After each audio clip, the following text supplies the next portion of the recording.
أعوذ بالله من الشيطان الرجيم. بسم الله الرحمن الرحيم. وما قدروا الله حق قدره إذ قالوا ما أنزل الله على بشر من شيء قل من أنزل الكتاب الذي جاء به موسى نورا وهدى للناس تجعلونه قراطيس تبدونها وتخفون كثيرا وعلمتم ما لم تعلموا أنتم ولا آباؤكم قل الله ثم ذرهم في خوضهم يلعبون. وهذا كتاب أنزلناه مبارك مصدق الذي بين يديه ولتنذر أم القرى ومن حولها والذين يؤمنون بالآخرة يؤمنون به وهم على صلاتهم يحافظون. ومن أظلم ممن افترى على الله كذبا أو قال أوحي إلي ولم يوح إليه شيء ومن قال سأنزل مثل ما أنزل الله. ولو ترى إذ الظالمون في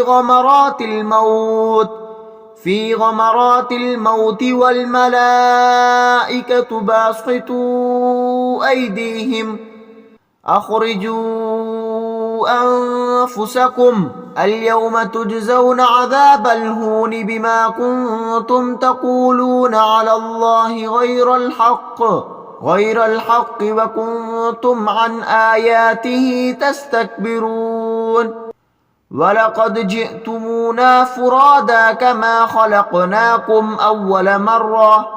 أول مرة وتركتم ما خولناكم وراء ظهوركم وما نرى معكم شفعاءكم الذين زعمتم أنهم فيكم شركاء لقد تقطع بينكم وضل عنكم ما كنتم تزعمون.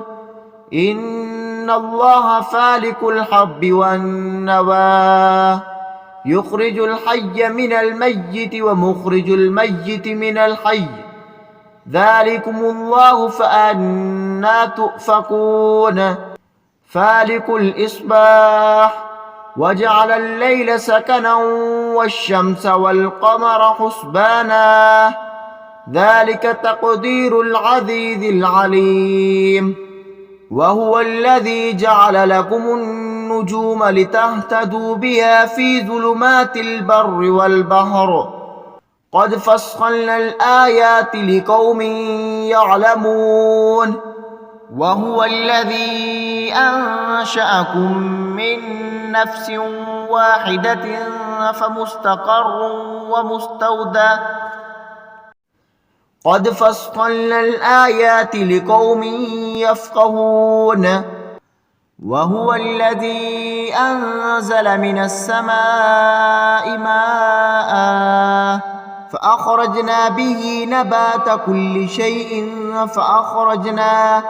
فأخرجنا منه خضرا نخرج منه حبا متراكبا ومن النخل من طلعها قنوان دانية وجنات من أعناب والزيتون والرمان متشابها وغير متشابه انظروا إلى ثمره إذا أثمر وينعه إن في ذلكم لآيات لقوم يؤمنون.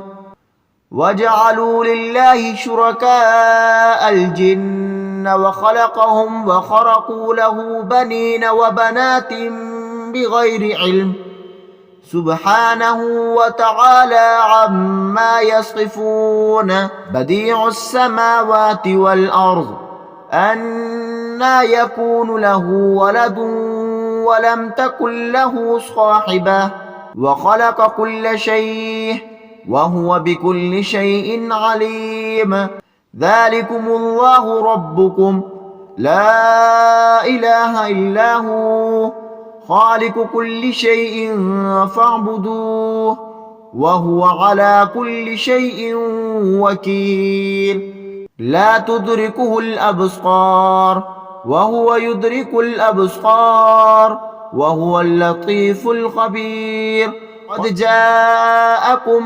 بصائر من ربكم فمن أصبر فلنفسه ومن عمي فعليها وما أنا عليكم بحفيظ وكذلك نصرف الآيات وليقولوا درست ولننبيه لقوم يعلمون اتبع ما أوحي إليك من ربك لا إله إلا هو وأعرض عن المشركين ولو شاء الله ما أشركوا وما جعلناك عليهم حفيظا وما أنت عليهم بوكيل ولا تسبوا الذين يدعون من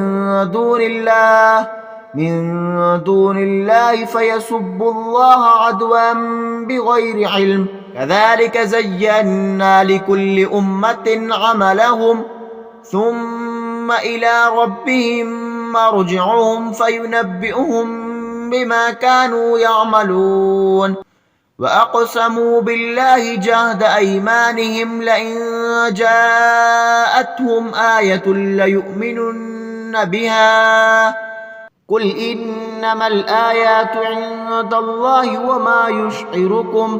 وما يشعركم أنها إذا جاءت لا يؤمنون ونقلب أفئدتهم وأبصارهم كما لم يؤمنوا به أول مرة ونذرهم في طغيانهم يعمهون صدق الله العظीम। ठीक है नाजरीन, आज हमारा अल्हम्दुलिल्लाह पारा नंबर 7 ख़त्म हो गया है।